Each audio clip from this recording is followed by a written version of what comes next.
যুক্তরাষ্ট্র থেকে বোমা ও অস্ত্র বোঝাই জাহাজ পৌঁছালো ইসরায়েলে। ইসরায়েলে পৌঁছেছে মার্কিন ভারী বোমার চালান।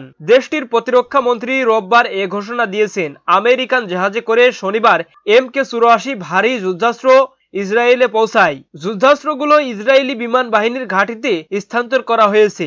খবর রয়টার্সের। মূলত MK-84 হলো 2000 পাউন্ডের বোমা, যা পুরু কংক্রিট এবং ধাতু ভেদ করে বিস্ফোরক ঘটাতে পারে।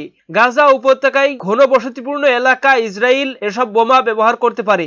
এমন উদ্বেগের কারণে বাইডেন প্রশাসন বোমাগুলো রপ্তানি স্থগিত করেছিল। পরে মার্কিন মসনদে বসে ওই স্থগিতাদেশ প্রত্যাহারের নির্দেশ দেন ডোনাল্ড ট্রাম্প। বোমা পাওয়ার পর ইসরায়েলের প্রতিরক্ষা মন্ত্রী ইসরায়েল কাটস বলেছেন, গত রাতে ইসরায়েলের যে অস্ত্রের সরবরাহ এসেছে তা বিমান বাহিনী এবং IDF এর জন্য একটি উল্লেখযোগ্য সম্পদ। ট্রাম্পের এই সবুজ সংকেত ইসরায়েল ও যুক্তরাষ্ট্রের মধ্যে শক্তিশালী বন্ধনের প্রমাণ। এ সময় কাটস মার্কিন প্রেসিডেন্ট ডোনাল্ড ট্রাম্প এবং তার প্রশাসনকে তাদের অবিচল সমর্থনের জন্য ধন্যবাদ জানান। তিনি পুনর্ব্যক্ত করেন, আমাদের নিরাপত্তা জোরদার করার জন্য আমরা একসঙ্গে কাজ চালিয়ে যাব।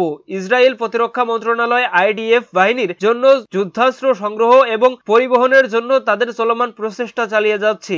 প্রতিরক্ষা মন্ত্রণালয় জানিয়েছে, এ পর্যন্ত 678টি ফ্লাইট এবং 129টি সামুদ্রিক চালানের মাধ্যমে প্রায় 76,000 টন সামরিক সরঞ্জাম ইসরায়েলে এসেছে, যা ইসরায়েল রাষ্ট্রের ইতিহাসের বৃহত্তম বিমান ও সমুদ্র সরবরাহ অভিযানকে চিহ্নিত করে।